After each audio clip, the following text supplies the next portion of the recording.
দেখিছে আমি তেল নহলে আজিকালি জীয়াই থাকিব নোৱাৰো কাৰণ Hello guys, good afternoon. Welcome back to my brand new vlog. আৰু আজি এটা নতুন টপিকেৰে ভিডিওটো আৰম্ভ কৰিব লৈছো আৰু থাম্বনেলখন চাই আপোনালোকে কিহৰ ওপৰত ভিডিওটো হয় গতিকে গমেই পাইছে যে মই আজি কিহৰ ওপৰত ভিডিও বনাবলৈ গৈ আছো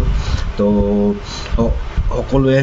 জানক বুজক সেইকাৰণে সকলোৱে নজনা মানুহে এটো বুজক যে কি হয় কি নাই সেইকাৰণে বুজাবলৈ চেষ্টা কৰিম যদি ইয়াতে যদি মোৰ কিবা যদি ভুল ত্ৰুটি হয় আপোনালোকে কমেন্ট কৰি জনাই দিব আৰু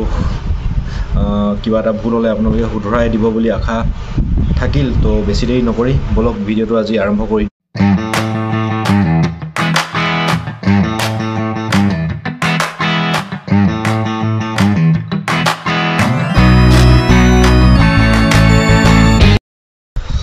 So, আজি মই ইমান দিনৰ পৰা মই ৰিগ বুলি চিঞৰি ভিডিও বনালো তো সেই ৰিগটোনো কি কেনেকুৱা ধৰণৰ তো তাকে অলপ ক'বলৈ চেষ্টা কৰিম আৰু নৱপ্ৰজন্মই আজি ৰিগত কাম কৰিবলৈ কিয় ইমান আগ্ৰহী হৈ পৰিছে এই বিষয়ে অলপ ক'বলৈ চেষ্টা কৰিম আৰু চক ৰিগৰ ফুল মিনিংটো আগতে কৈছো ৰিগ হৈছে ৰানিং ইন গ্ৰাউণ্ড মানে মাটিৰ তলত আমি পাইপ ভৰাৰ মেলি কুডল বা তেল উলিয়াও তো ৰিগৰ কামটো এইটোৱে যে ৰিগৰ এটা সেটআপ থাকে ৰিগত মানে ৰিগৰ কাম মেইন কামটো এইটোৱে যে মাটিৰ তলৰ পৰা ড্ৰিলিং কৰি বা খনন কাৰ্য কৰি এই মাটিৰ তলৰ থকা কুড অইলখিনি আমি উলিয়াও যিখিনি আমি নহলে মানে জীয়াই থাকিবই নোৱাৰো আমি শুই উঠাৰ পৰা ৰাতি হোৱা লাগে আমি সেই তেলখিনি ব্যৱহাৰ নকৰিলে আমাৰ জীৱনটোই আচল হৈ আজিকালি নৱপ্ৰজন্মই ৰিগত কাম কৰিবৰ কাৰণে এই কাৰণে ইমান আগ্ৰহী হৈ পৰিছে যে এটা হল আমাৰ আজিকালি কাম মানে কৰ্মসংস্থাপন পাবলৈ বহুত দিগদাৰ হয় আৰু আন এটা হল মেইন কাৰণ আপুনি যদি ৰিগত কাম কৰে তেতিয়া হলে আপোনাৰ যিটো স্যালাৰি পায় 100%ৰ ভিতৰত 99%এ বাছি যায় বা আপোনাৰ হাতত থাকে কিয় থাকে কাৰণ সকলো ধৰণৰ সুবিধা খোৱাৰ পৰা ধৰি আপোনাৰ ট্ৰান্সপৰ্টেশ্যন মানে অহা যোৱাৰ খৰচ ধৰি থকা মেলা সকলোখিনি কোম্পানী প্ৰভাইড কৰে সেইকাৰণে আপুনি তাত কাম কৰিলে স্যালাৰিটো মানে 100%ৰ ভিতৰত 99%এ আপোনাৰ হাতত থাকি যায় যদিহে আৰু 99% থাকি যায় কিন্তু আপোনাৰ খৰচ কৰা নকৰা আপোনাৰ তাৰ হেতুটো আপোনালোকৰ ওপৰত কথা কিন্তু 90 সকলোখিনি বস্তু প্ৰভাইড কৰে আৰু ৰিগত মানে এনেকুৱা ধৰণৰ এক্সপেৰিয়েন্স থকা নথকা মানুহে কাম কৰিব নোৱাৰে কাৰণ ৰিগৰ এটা বহুত সেনসিটিভ বস্তু মানে ৰিগটো কি হয় তাত কাম কৰিবলৈ বহুত এক্সপেৰিয়েন্স লাগে কাৰণ কোম্পানীয়ে কোনো কম্প্ৰমাইজ নকৰে তাত যে কোনো নুবুজা মানুহে তাত কাম কৰক কাম কৰি বুলি এক্সিডেন্ট হওক কিবা হওক কোনো কোম্পানীয়ে নিবিচাৰে সেইকাৰণে তাত মানে বহুত এক্সপেৰিয়েন্স থকা মানে বহুত মানে এক্সপেৰিয়েন্স থাকিব লাগিব মানে ৰিগৰ বিষয়ে জানিব লাগিব তো তেনেকুৱা লৰাকে বা কৰ্মচাৰীকে তাত কাম কৰিবলৈ সুবিধাখন কৰি দিয়ে আৰু ৰিগৰ এটা সেটআপ থাকে প্ৰথম থাকে ৰষ্টবত থাকে তাৰ পাছত থাকে ফ্লোৰমেন থাকে তাৰ পিছত ডেৰিকমেন তাৰ পিছত এসিস্ট্যান্ট ডিলাৰ তাৰ পিছত ডিলাৰ তাৰ পিছত নাইট টুলপুচাৰ তাৰ পিছত আহিলে টুলপুচাৰ তাৰ পিছত ৰিগ মেনেজাৰ বা ডিএস এনেকা থাকে তো এনেকা ধৰণৰ সেটআপ এটা থাকে তাৰ পিছত থাকে মেকানিক থাকে তাৰ পিছত থাকে ইলেক্ট্ৰিচিয়ান তাৰ পিছত ওয়েল্ডাৰ এনেকা ধৰণৰ সেটআপ এটা বনাই লয় তো এনেকা ধৰণে মানে সকলোৱে মিলি এটা ৰিগত কাম কৰে আৰু ৰিগটো মানে এটা মানুহে কাম চলাব নোৱাৰে আমি সকলোৱে মিলি খনন কাৰ্য কৰি মাটিৰ তলৰ পৰা তেল উলিয়াত সকলোখিনিৰ মানে ত্যাগ অৰিহণা সকলোৰে থাকে এটা মানুহে কেতিয়াও এটা ৰিগ সম্পূৰ্ণ কৰিব নোৱাৰে তো আৰু ইয়াতে এটা কথা ক'ব লাগিব যে যদি আপুনি যদি ৰিগত এবাৰ যদি সোমাই লয় তেতিয়া হলে আপুনি বয়স শেষ হৈ যাব কিন্তু ৰিগত মানে ৰিগৰ কাম শেষ নহয় মানে কাম ওলাই থাকিব আৰু আপুনি এবাৰ যদি তাত সোমাই লয় কাম শিকি লয় তেতিয়া হলে আপোনাৰ কোনো মৰণ নাই যতে হলো যিকোনো এটা কোম্পানীত শেষ হলে আন এটা কোম্পানীত কাম পাবই হেতু মানে আপোনাৰ নিজৰ ওপৰত কনফিডেন্স থাকিব লাগিব আৰু নিজে পাম বুলি জানিব আৰু নিজে কাম জানিব লাগিব তেতিয়া হলে আপোনাৰ কতো মৰণ নাই আপুনি যিকোনো এটা ৰিগত কাম পাবই আৰু আপুনি যদি বিদেশত আজিকালি সকলোৱে বিদেশত কাম কৰিবলৈ যাবলৈ বিচাৰে কাৰণ মানে আমাৰ ডমেষ্টিক লেভেলত মানে যেটো আমাৰ অসমত বা ইন্ডিয়াত যেটো স্যালাৰি দিয়ে তাতকৈ দুগুণ স্যালাৰি বাহিৰত দিয়ে যে গল্ফ কান্ট্ৰি বিলাক যেনেকৈ ডুবাই ওমান আবু ধাবি এনেকুৱা ধৰণৰ তাত মানে বহুতে যাবলৈ সবে আগ্ৰহ কৰে এটলিষ্ট ময়ো যাবলৈ বিচাৰোঁ তাত কাম কৰিবৰ কাৰণে কাৰণ তাতে চেলাৰীটো বহুত ফেচিলিটি মানে চেলাৰীৰ লগতে বহুতখিনি সুবিধা দিয়ে আমাৰ যিমানখিনি দিয়ে তাত বহুত চেলাৰী দিয়ে সুবিধা দিয়ে সেইকাৰণে তেওঁলোকে সকলোৱে বাহিৰত যাবলৈ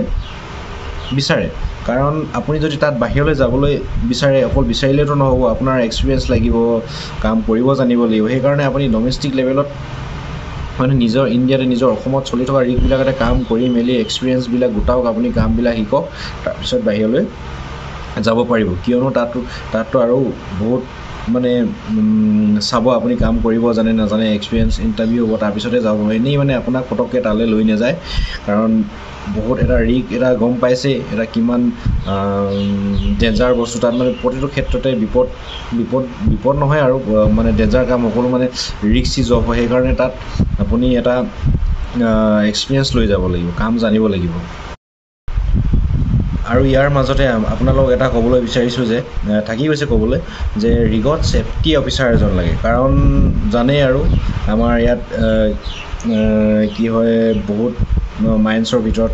কাম কৰা হয় মানে বহুত ইয়াত ক্ৰিটিকেল জববিলাক হৈ থাকে সেইকাৰণে এজন ছেফটি অফিচাৰ এজন মানে বিশেষ আৰু তেওঁ মানে ক'ত কোনটো কাম কৰিব লাগিব মানে ক'ত কেনেকৈ ধৰণৰ ছেফটি প্ৰচিডিউৰবিলাক ল'ব লাগিব ক'ত কোনটো কাম কৰিলে তাত পাৰ্মিশ্যন ল'ব লাগিব ক'ত কাম কৰিলে পাৰ্মিট বনাব লাগিব তো সকলোখিনি মানে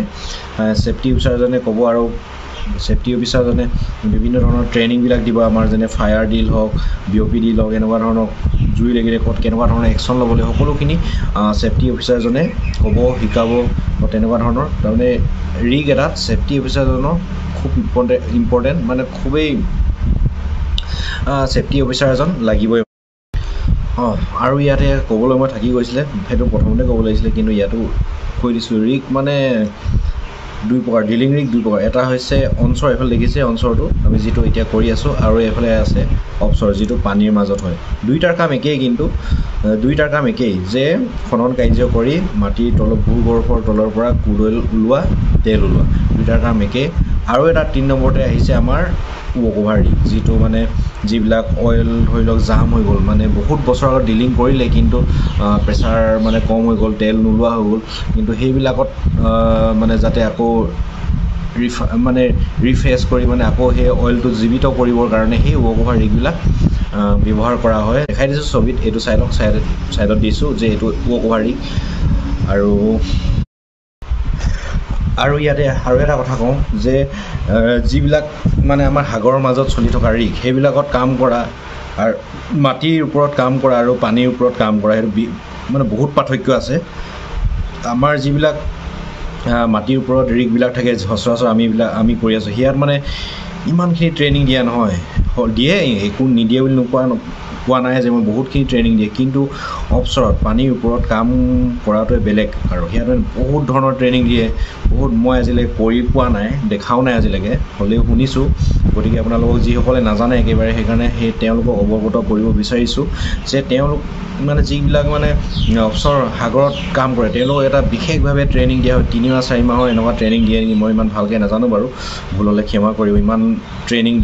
দিয়াৰ পাছত তেওঁলোকক যেতিয়া ট্ৰেইনিঙত পাছ কৰিব তাৰ পাছতহে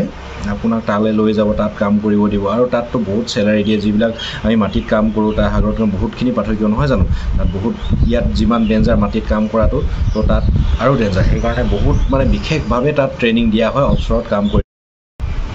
আৰু ইয়াত আৰু এটা কথা ক'ব বিচাৰোঁ আৰু অফচৰত যদি কাম কৰিব বিচাৰিছে তাত মানে বিশেষকৈ এটা কোৰ্চ কৰা হয় সেই কোৰ্চটো কমপ্লিট কৰাৰ পাছতে আপুনি জইন কৰিব পাৰে আৰু অফচৰত বহুত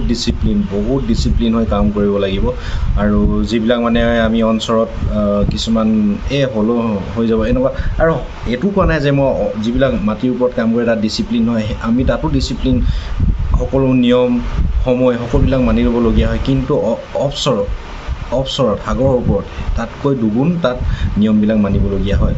তো আজি মই ৰিগৰ বিষয়ে অলপ ক'বলৈ চেষ্টা কৰিলোঁ ভিডিঅ'টো আজি বেছি দীঘলীয়াও নকৰোঁ আৰু লগ পাম অন্য এটা ভিডিঅ'ত আৰু মোৰ চেনেলটোলৈ আপোনালোকে যদি নতুনকৈ আহিছে তেতিয়াহ'লে চেনেলটো ছাবস্ক্ৰাইব কৰি থৈ যাবলৈ নাপাহৰিব আৰু যিসকলে ছাবস্ক্ৰাইব কৰি থৈছে তেওঁলোকে শ্বেয়াৰ কৰিব লাইক কৰিব আৰু কমেণ্ট কৰিব আৰু কিবা যদি আপোনালোকৰ মনত কুৱেশ্যন আহে তেওঁলোকে কমেণ্ট কৰিব মই সেই কমেণ্টটোৰ ওপৰত ভিডিঅ' বনাবলৈ চেষ্টা কৰিম ভিডিঅ'ৰ সৈতে আপোনালোকক ৰিপ্লাই দিবলৈ চেষ্টা কৰিম গতিকে লগ পাম অন্য এটা ভিডিঅ'ত